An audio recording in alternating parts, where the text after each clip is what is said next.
There comes a quiet hour in the life of every thinking being when the noise of the world begins to sound like a language one no longer understands. The mind, once eager to partake in the conversations of the crowd, grows still, for its native tongue has changed. It now speaks in the dialect of wind and solitude, of rivers that move without audience and stars that shine without praise. This hour marks not the decay of one's social spirit, but the dawning of one's divine independence.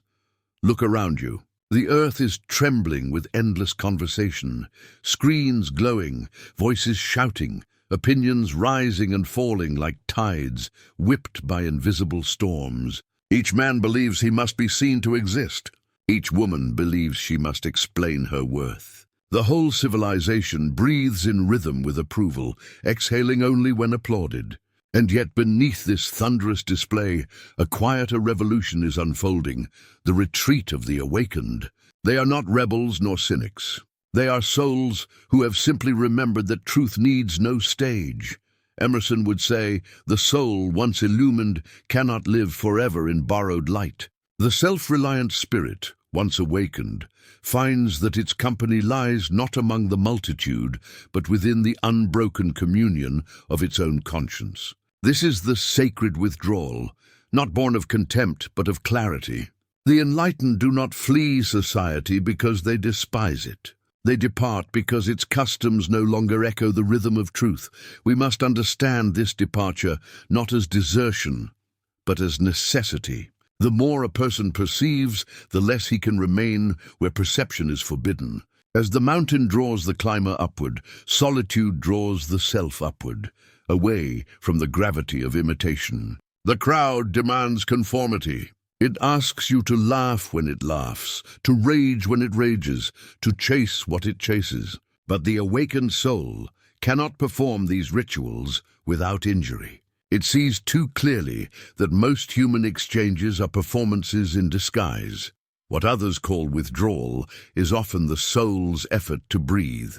The man who grows quiet, who closes the door of his house and the window of his attention, is not escaping life. He is re-entering it, for he has realized that much of what the world calls life is only rehearsal, a perpetual striving to please the eyes that watch. Emerson knew this well. "Trust thyself," he wrote. "Every heart vibrates to that iron string." Yet he also knew that to trust oneself, one must first hear oneself, and such hearing requires silence.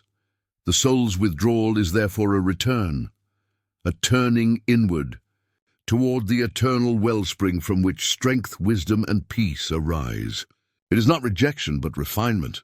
The individual withdraws from the collective not because he hates mankind, but because he loves truth more than imitation. He cannot breathe in the stagnant air of collective sleep. His lungs require the altitude of sincerity.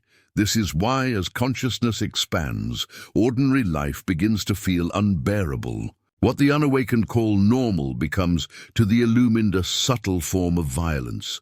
The violence of noise upon silence, of illusion upon perception, of sleep upon waking. The crowd's laughter becomes shrill, its debates hollow, its entertainments exhausting. The awakened person begins to sense what Emerson called the thin walls of habit, those invisible membranes through which the voice of eternity calls softly, urging, come away, the first sign of awakening. Then is discomfort with the familiar, not the discomfort of rebellion, but that of the butterfly nearing the edge of its cocoon. The old pleasures lose flavor, the old duties lose conviction. The soul begins to ache for authenticity, even if it means solitude.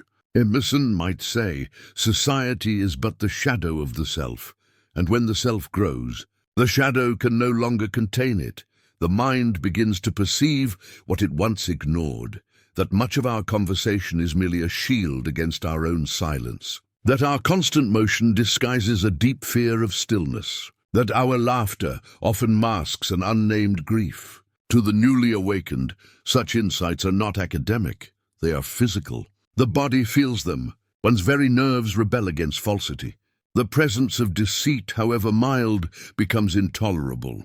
This is why the conscious person grows weary, not of people but of pretension, and so the withdrawal begins, quietly, without announcement.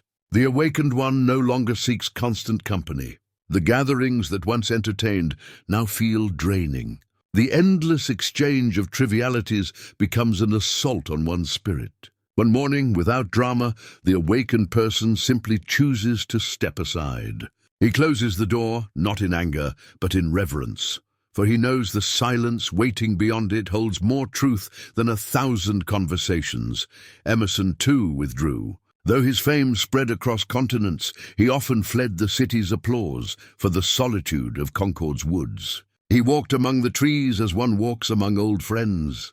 Nature was his cathedral, solitude his sanctuary. For him, the mass exodus of the awakened was not a tragedy but a triumph, the soul's great migration from dependency to divinity. He saw in every retreat from the crowd the possibility of rebirth, for nothing can bring you peace but yourself.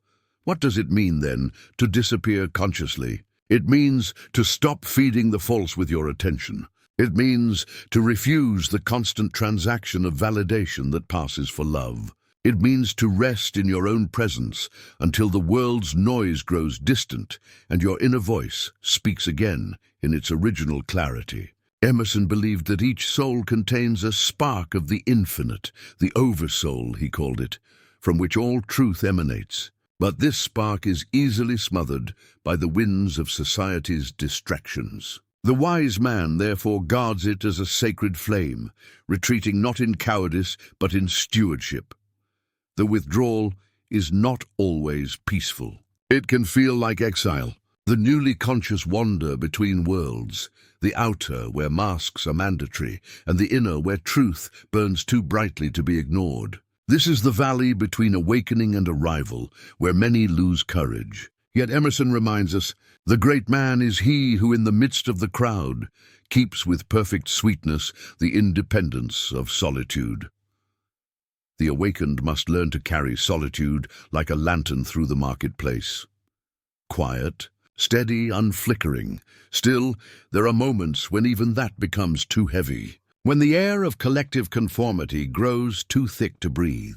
When the soul's lamp flickers under the wind of mass delusion, then withdrawal becomes salvation. The awakened retreat to nature, to simplicity, to the unmediated presence of being. For there, in the stillness of the woods or the silence of the sea, the self remembers its true rhythm.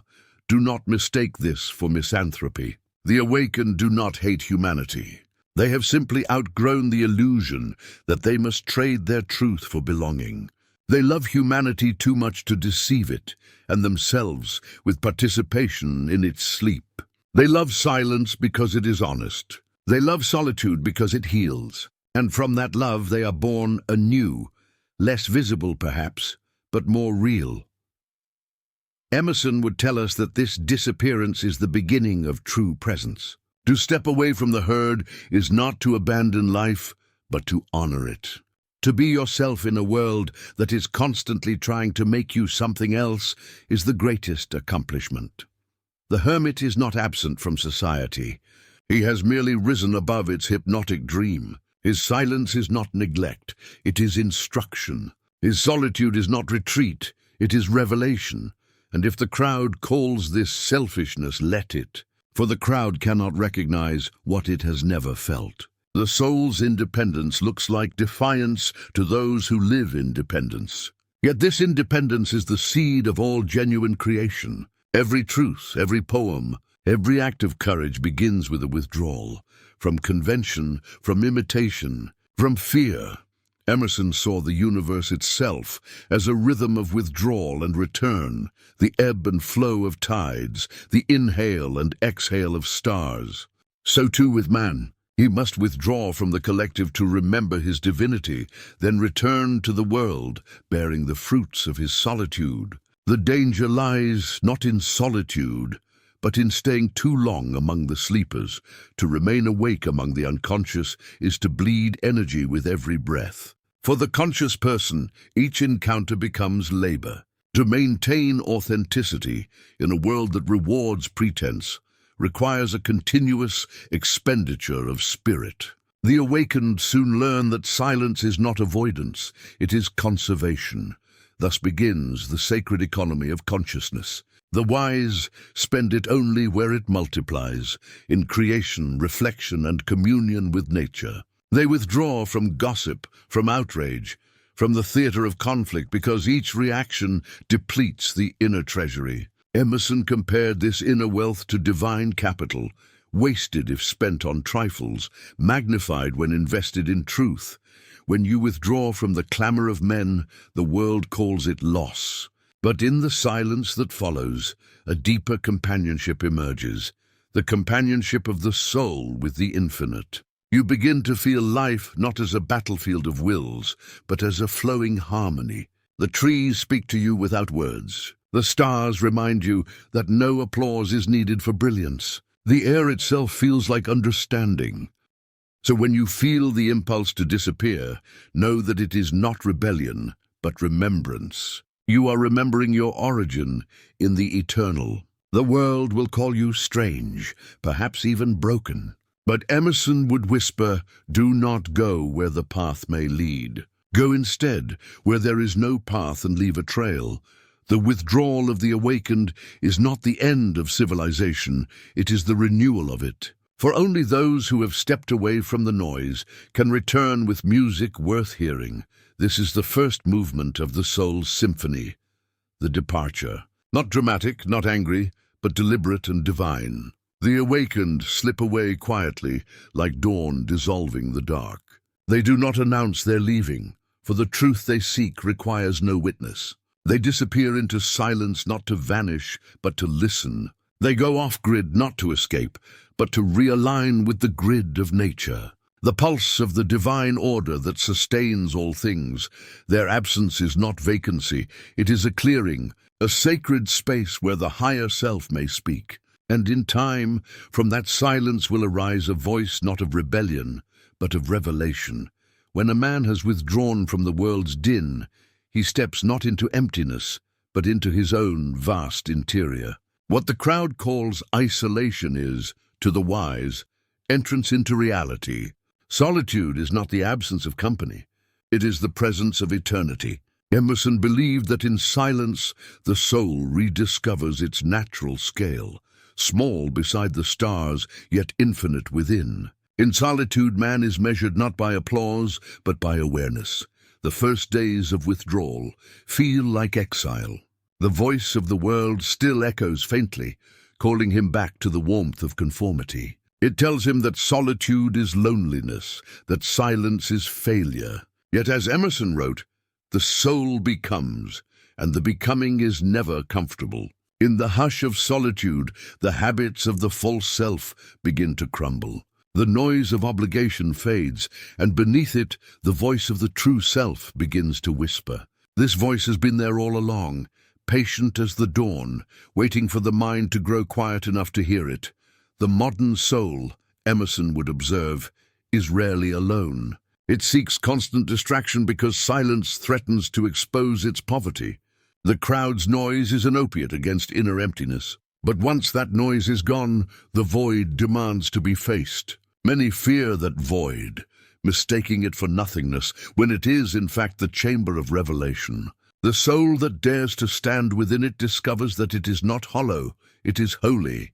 Here begins the rebuilding. Withdrawal is not escape, it is architecture. The soul dismantles what was borrowed and reconstructs what is born of its own depth. In this stage, the individual learns again to breathe his own air, to drink from his own springs. He stops drawing validation from the gaze of others and begins to draw it from the sunlight that greets him at dawn, from the rhythm of his own heart, from the unspoken assurance of being alive. Emerson saw this phase as the apprenticeship of the spirit. It is not a time of idleness, but of inward labor, where one works not with tools, but with thoughts. Every day, the soul chisels away at illusion, sanding off the residue of imitation until only the essential remains. What emerges is not a new self, but the ancient self, one's divine originality, rediscovered beneath layers of habit and fear. Solitude is the forge of authenticity. The man who dares to face his aloneness finds that it is not barren, but fertile. His thoughts, once scattered like leaves in the wind, begin to root and grow. The world's frantic voices had told him who he should be: successful, agreeable, visible.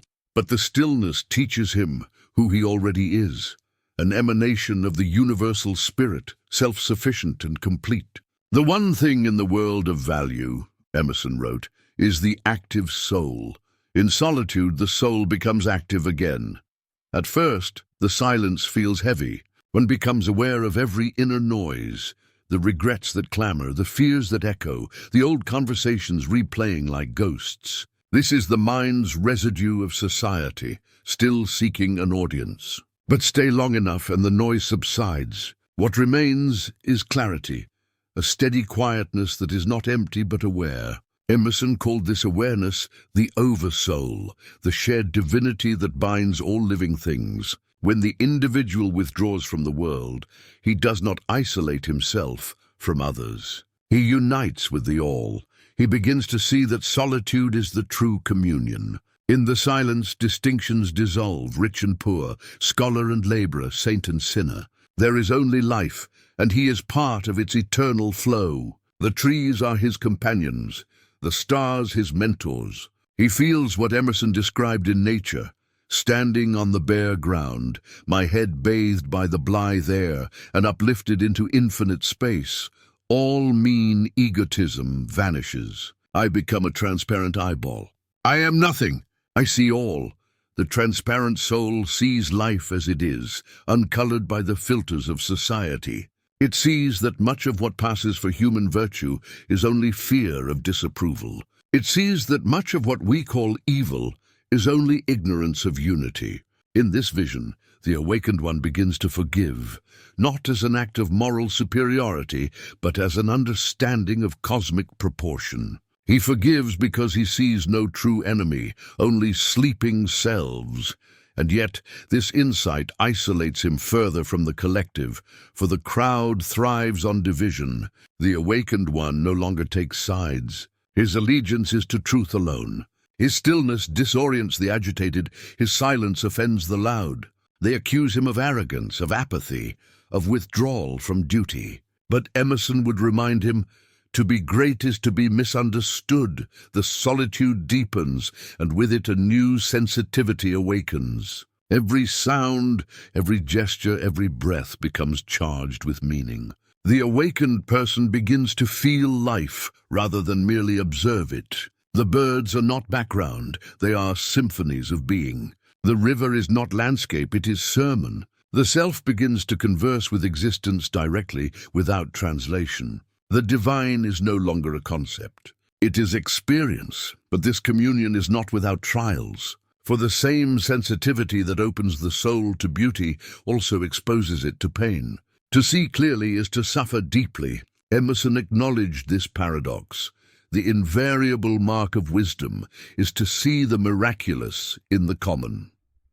Yet, to see the miraculous also means seeing the tragic, the wasted, the false. The awakened must learn to bear the full weight of awareness without collapsing into despair. Here lies the test of solitude.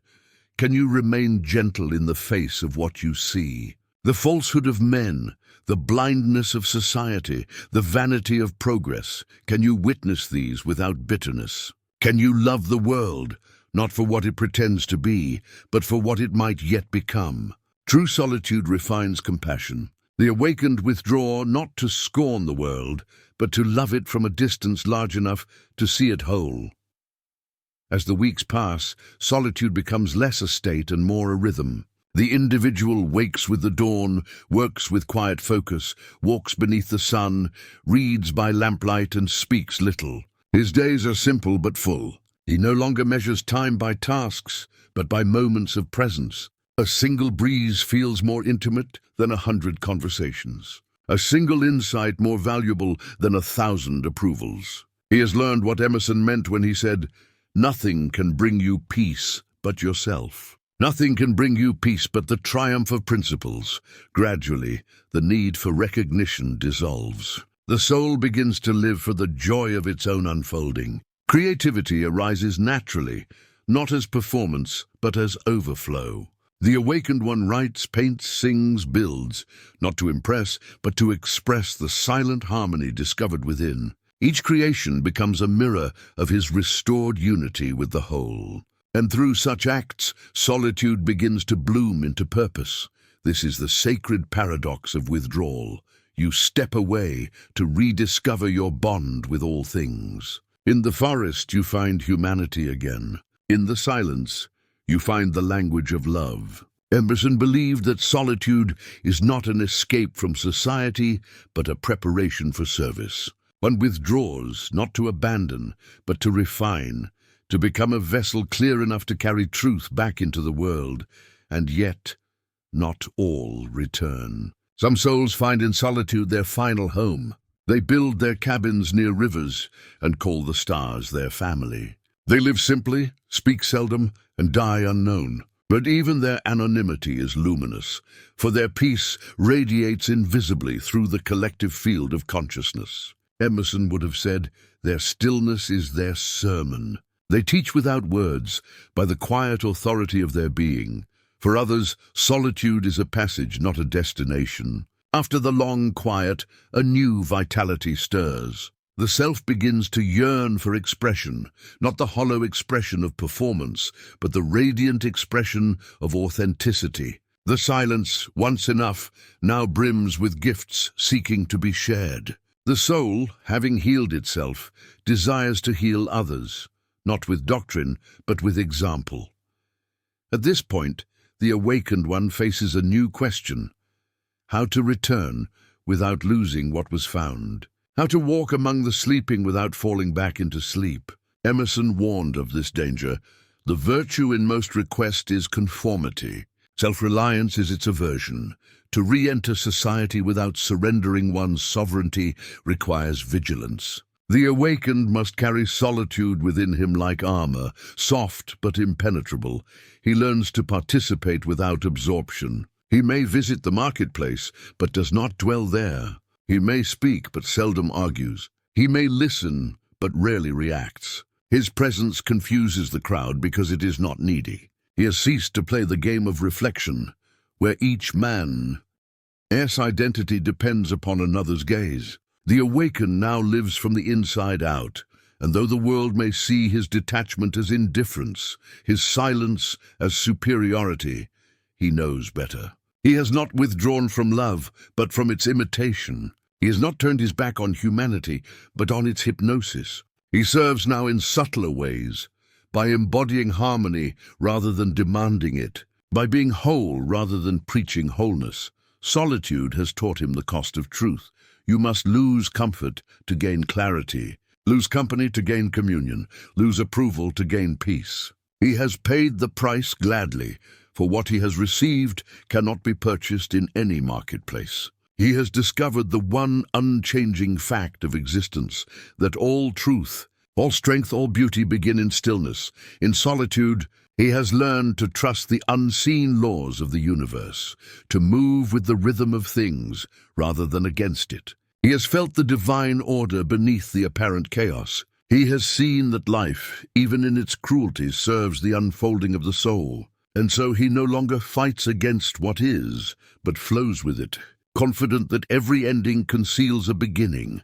This is the wisdom solitude grants, the knowledge that there is nothing to chase, nothing to prove, nothing to defend. That the self, once aligned with the infinite, is sufficient unto itself. Emerson called this self-trust the secret of genius, for the genius does not create from ambition, but from attunement. He does not seek originality. He becomes original by being wholly himself. The world hungers for such individuals, calm, centered, whole. Yet it often drives them away before it learns from them. It mocks their silence, fears their simplicity, mistakes their freedom for rebellion. But time, that great revealer, eventually vindicates the hermit. His retreat becomes the seed of the next generation's renewal. The forest in which he vanished becomes the source of the river that will water the plains. So let the awakened disappear. Let them walk into the woods, into the deserts, into the quiet corners of their own hearts. The world may forget their names, but it will feel their influence in its bones. For as Emerson taught, the universe rewards integrity with harmony. The moment a man is wholly himself, the stars align with his being. His silence becomes signal, his solitude power. The soul that withdraws in sincerity does not vanish, it ripens. What looks like absence is gestation. In the hush of solitude, the spirit gathers its scattered energies, distills its scattered visions, and fashions them into a single, radiant flame. When it returns, it no longer seeks to be seen. It seeks to illuminate. Emerson would say that all growth is a rhythm of departure and return. The tide that leaves the shore does not abandon it. It gathers the deep strength of the sea, only to come back with renewed force. The seed that sinks into darkness does not die. It descends into the soil to be reborn in sunlight. So too must man withdraw from the collective current to recover the pulse of eternity within himself. When the awakened return, they do not march through the city gates with banners of revolution. They enter quietly, like dawn creeping over sleeping roofs. They come not to lecture but to embody, not to preach but to radiate.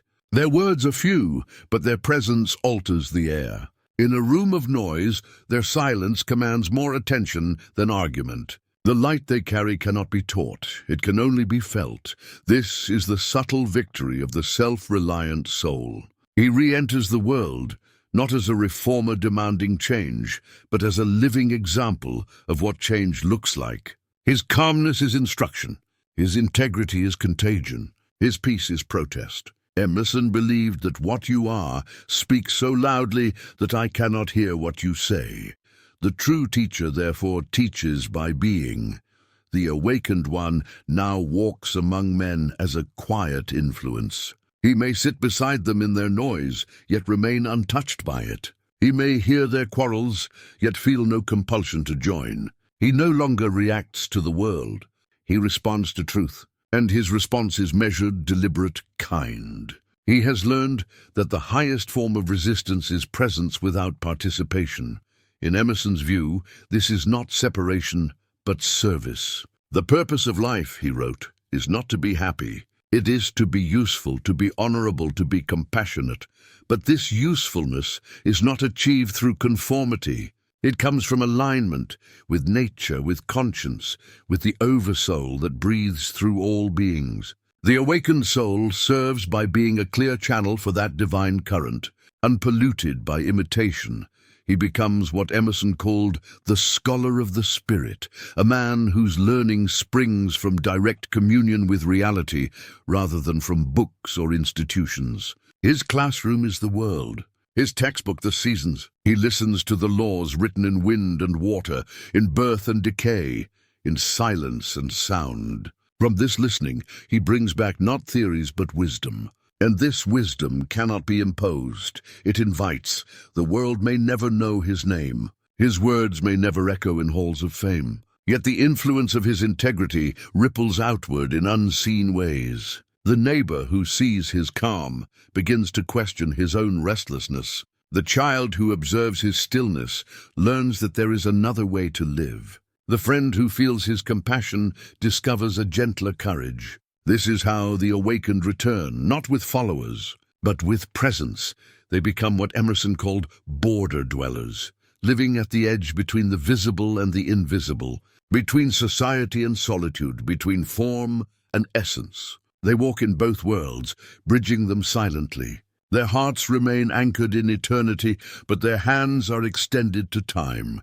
They are neither monks nor merchants, but mediators between heaven and earth.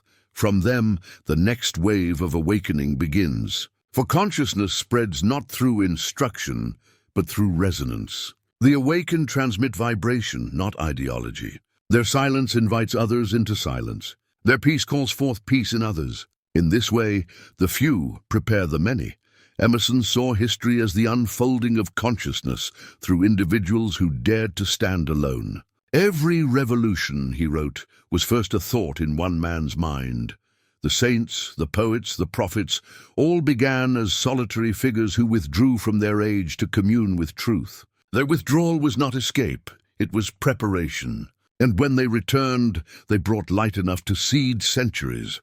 So it is with every awakened soul. He may never write a book or found a movement, yet his very being becomes a scripture.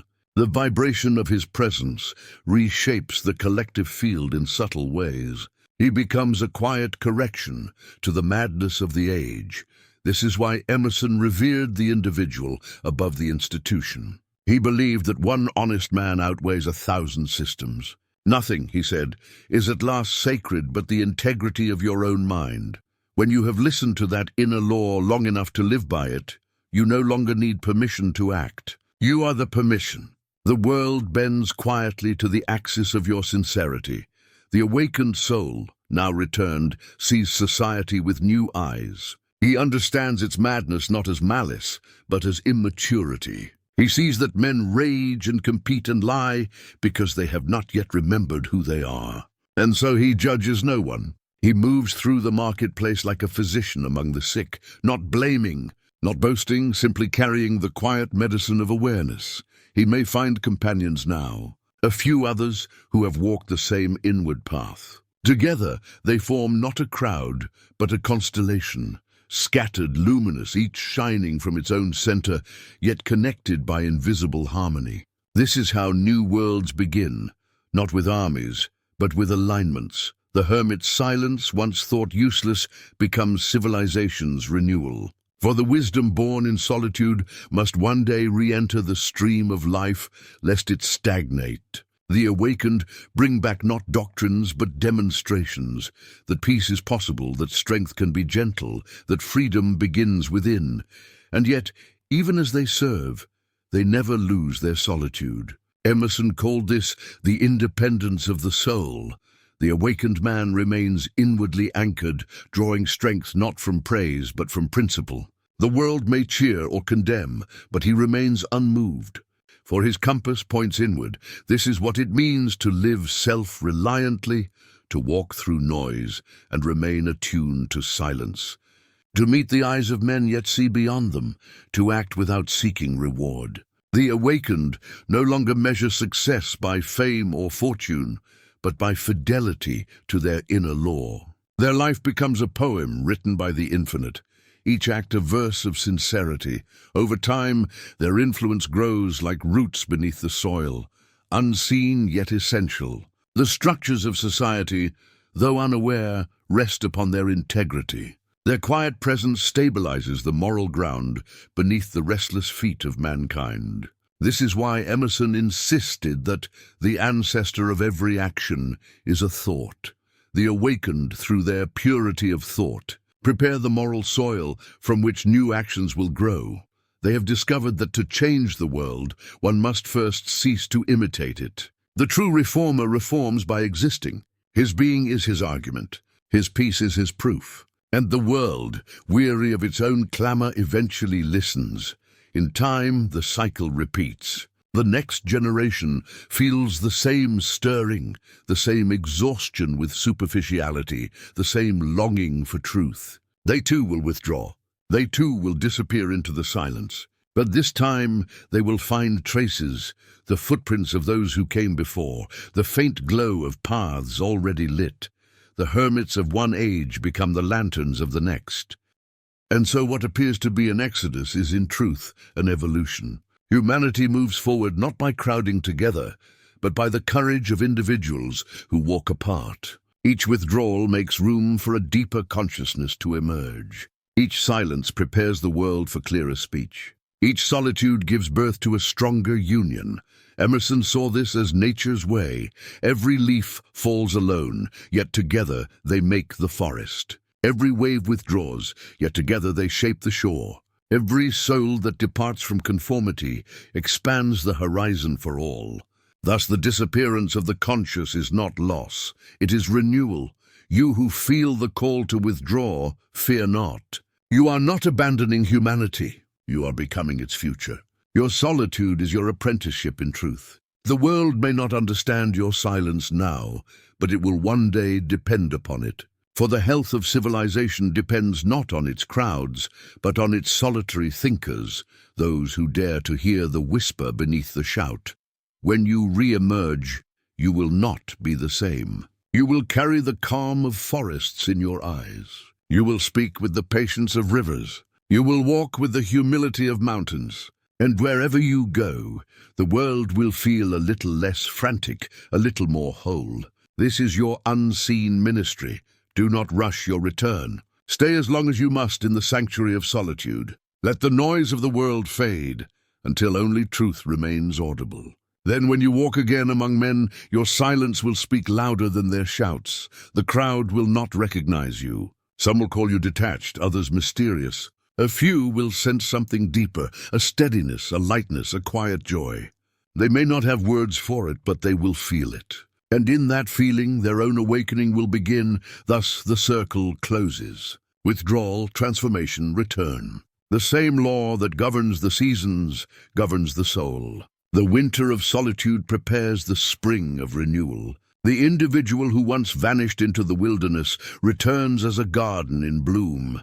And when his work is done, he will withdraw once more, not to escape, but to merge again with the source. For the rhythm of existence is eternal. Inhale, exhale. Solitude service. Silence song.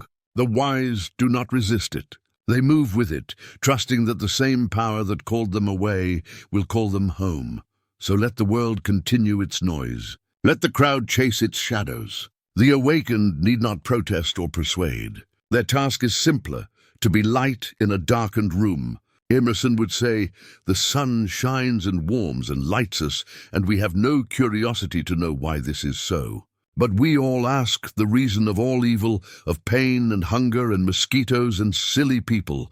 Shine, then, without explanation. Be the sun. Your disappearance is not desertion. It is design. You are part of the eternal rhythm by which consciousness renews itself. When you leave the crowd, you carry its future within you. When you walk alone, you walk for all. Withdraw with reverence. Return with grace. And remember, nothing of value is ever lost in silence. It is only transformed.